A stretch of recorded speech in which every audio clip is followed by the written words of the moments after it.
वाह, वंदे मातरम। इस रचना की 150वीं वर्षगांठ के स्मृति उत्सव के अंतर्गत प्रस्तुत है लघु रूपक श्रृंखला वंदे मातरम एक जय घोष। मूल मराठी संगीता मिलिंद सबनीस, हिंदी अनुवाद जयंत पात्रीकर, प्रस्तुतकर्ता अनुश्री पाठक। आज सुनिए श्रृंखला की 31वीं कड़ी।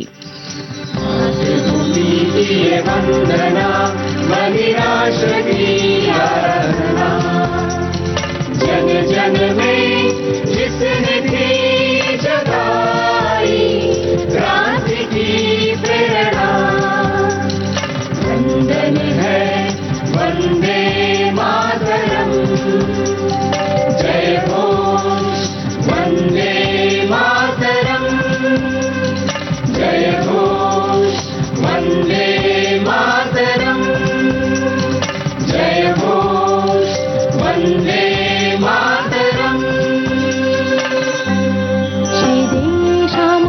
সে দেশ আমার ভারতবর্ষ মাগো, শত শহীদের গাথা নিয়ে তুমি জাগো, তুমি জাগো, তুমি জাগো, তুমি জাগো। बंगाल में पद्मा और मेघना, इन दो नदियों के संगम पर बसे बारिसाल शहर में कांग्रेस के युवाओं का अधिवेशन 14 और 15 अप्रैल 1906 को आयोजित किया गया था। इस अधिवेशन के लिए अरविंदो घोष, सुरेंद्रनाथ बैनर्जी, भूपेंद्रनाथ बसु, मोतीलाल घोष और बिपिन चंद्र पाल जैसे अनेक नामी गिरामी नेता आने वाले थे। अश्विनी कुमार दत्त की पहल से इस अधिवेशन में हजारों युवक बड़े उत्साह से शामिल होने के लिए बारिसाल की ओर आ रहे थे। अश्विनी कुमार दत्त कवि भी थे। बारिसाल के इस अधिवेशन के लिए उन्होंने विशेष रूप से एक कविता रची थी। आए रे सब भारतवासी, आए सब मिले, प्रणामी भारत माता चरण कमले। आए रे आए भारतवासी, आए शोभे मिले, आए रे आए भारतवासी, आए शोभे मिले, प्रणामी भारत मातार चरण कमले। आए रे मुसलमान भाई, आज जाति भेद নাই, এই কাজতে ভাই ভাই আমরা সকলে। এই ধুলিতে আকবর তোদের, এই ধুলিতে আকবর তোদের, এই ধুলিতে শ্রীরামদের, এই ধুলিতে শ্রীরামদের। আয় রে আয় ভারতবাসী, আয় শোভে মিলে, আয় রে আয় ভারতবাসী, আয় শোভে মিলে, आए रे आए भारतवासी, आए शोभे मिले, आए रे आए भारतवासी, आए शोभे मिले। आओ सब भारतवासी आओ, सब मिलकर भारत माँ के चरणों में शीश नवाओ। आओ आओ मुसलमान भाइयों, आज जाति पाति का कोई झगड़ा नहीं है, मिलकर करें वो कार्य जो सही है। इसी धूल में है श्री राम हमारा, और इसी धूल में है अकबर तुम्हारा। बंग भंग विरोधी आंदोलन के लिए रविंद्रनाथ ठाकुर के लिखे गीत लोग गाने लगे थे। আমার সোনার বাংলা, আমি তোমায় ভালোবাসি, আমার সোনার বাংলা, আমি তোমায় ভালোবাসি। চিরদিন তোমার আকাশ, চিরদিন তোমার আকাশ, তোমার বাতাস আমার প্রাণে, ও মা আমার প্রাণে বাজায় বাঁশি, সোনার বাংলা, আমি তোমায় ভালোবাসি। बारिसाल की जनता काली प्रसन्न विशारद की कविता गुनगुना रही थी। মাগো যায় জন জীবন চলে, মাগো যায় জন জীবন চলে, শুধু জগতে মাঝে তোমার কাজে।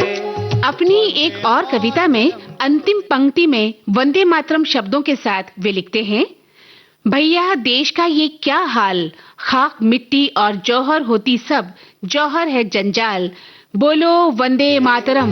वंदे मातरम बोले বন্দে মাতরম বলে, মাগো যায় জনজীবন চলে, মাগো যায় জনজীবন চলে। अधिवेशन विस्फोटक होगा इसका अंदाजा लगते ही बंगाल के गवर्नर फुलर ने इस अधिवेशन को दबा देने के लिए बड़ी तैयारी शुरू की। सार्वजनिक स्थानों पर जुलूस निकालने और वंदे मातरम बोलने पर उन्होंने पाबंदी लगा दी। अगर यह पाबंदी तोड़ी गई तो पूरा अधिवेशन रद्द करवा देने की धमकी भी उसने दी। पूरे शहर में एक बड़ी गोरखा पलटन तैनात कर दी।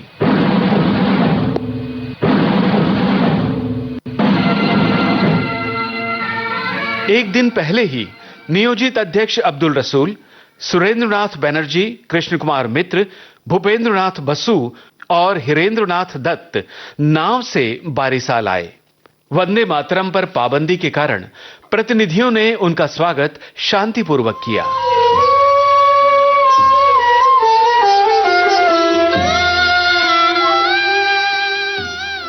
वंदे मातरम पर पाबंदी यानी लड़ाई से पहले ही हाथों से हथियार छीन लेने जैसा था। युवा तो बेहद क्रोधित हो गए, मगर सुरेंद्रनाथ बनर्जी कानून के जानकार होने के कारण उन्होंने युवकों को शांत किया। स्वयं कृष्ण कुमार मित्र सचिंद्रनाथ बोस भी बहुत नाराज हुए और वे बोले, वंदे मातरम पर पाबंदी है तो हम इस सम्मेलन में भाग ही नहीं लेंगे। अमृत बाजार पत्रिका के संपादक मोतीलाल घोष तो बोले, मैं तो वंदे मातरम गाऊंगा ही, चाहे इसके लिए सिर कट जाए तो भी चलेगा। इस सिर की कीमत वंदे मातरम से बड़ी नहीं है। बिपिन चंद्र पाल, ब्रह्म बांधव उपाध्याय, रविंद्रनाथ ठाकुर, कवि काली प्रसन्न विशारद आदि मान्यवर भी बारिसाल पहुंच चुके थे।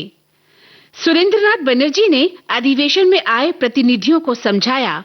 वे बोले, जुलूस में वंदे मातरम शब्दों पर पाबंदी लगाई गई है, लेकिन सम्मेलन स्थल पर यह पाबंदी नहीं है।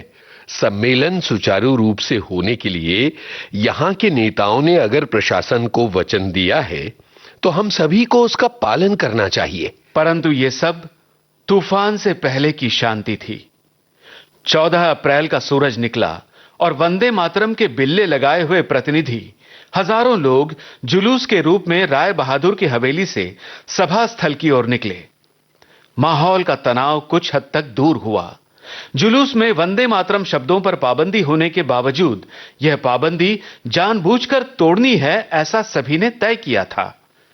पुलिस लाठीचार्ज या गोलीबारी करेगी, शायद रक्तपात भी होगा, इसका एहसास होने के उपरांत लोग निडर होकर सड़कों पर उतरे थे।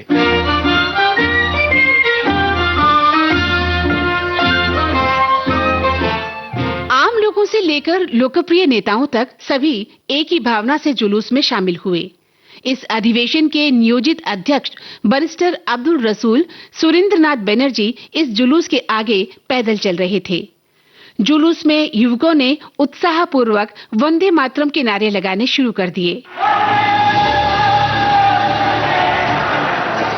मगर पहले से ही जो तय था उसके अनुसार फुल्लर के आदेश पर गोरखा पलटन ने निहत्थे भीड़ पर हमला कर दिया।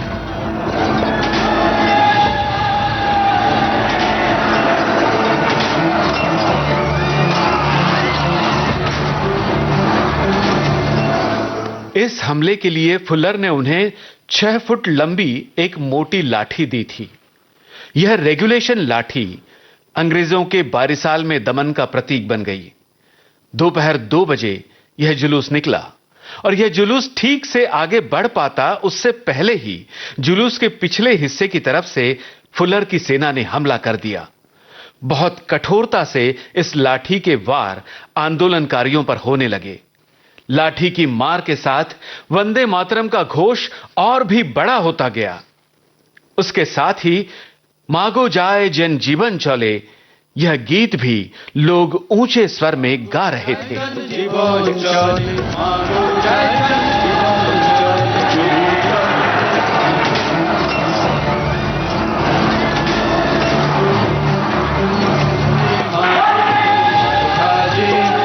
वंदे मातरम बोले, वंदे मातरम बोले, मागो। पुलिस के निर्दय लाठीचार्ज से फणींद्रनाथ बनर्जी, चित्तरंजन गुह ठाकुर, अरविंद बाबू, मोतीलाल घोष, सुरेंद्र नाथ, भूपेंद्र नाथ दत्त कोई भी नहीं बच सका। सबका शरीर लहूलुहान हो गया। पुलिस अधिकारी कैंप खुद लाठीचार्ज में सबसे आगे था। कृष्ण कुमार मित्र ने कैंप से कहा, आप अपनी पुलिस को रोकिए, नहीं तो आपके सामने इससे भी कठिन चुनौतियां खड़ी होंगी। अपनी पुलिस को रोकना आपका कर्तव्य है। कैंप ने क्रोधित स्वर में जवाब दिया, मेरा ड्यूटी मैं अच्छी तरह जानता हूं, आपके सलाह का जरूरत नहीं है। पर कुल मिलाकर घटना की गंभीरता समझकर उन्होंने लाठीचार्ज बंद किया और आसमान में बस दो ही शब्दों की गूंज बार बार आती रही, वंदे मातरम, वंदे मातरम, वंदे मातरम।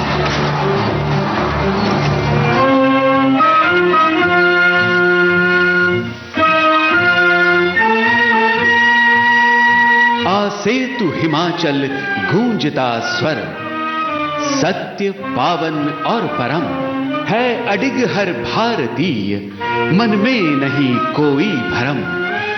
वेदों से भी वंदनीय है जय घोष वंदे मातरम।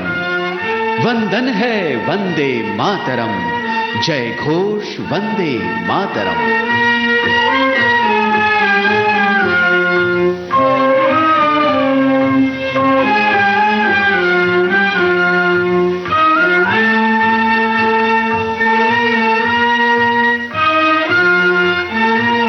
वंदे मातरम एक जय घोष। इस लघु रूपक श्रृंखला की ये थी 31वीं कड़ी। मूल मराठी संगीता मिलिंद सबनीस, हिंदी अनुवाद, संपादन और शीर्षक गीत रचना जयंत पात्रीकर। शीर्षक गीत के संगीतकार अमित रॉय। वाचन स्वर जयंत पात्रीकर और मंदाकिनी जोशी। सहभागी कलाकार यूनुस खान। संगीतकार अजय पराड़। तकनीकी सहयोग समृद्धि नाइक और अनुश्री गुप्ता। प्रस्तुति सहयोग आकाशवाणी पुणे। प्रस्तुतकर्ता अनुश्री पाठक। ये कार्यक्रम विविध भारती से प्रसारित किया गया।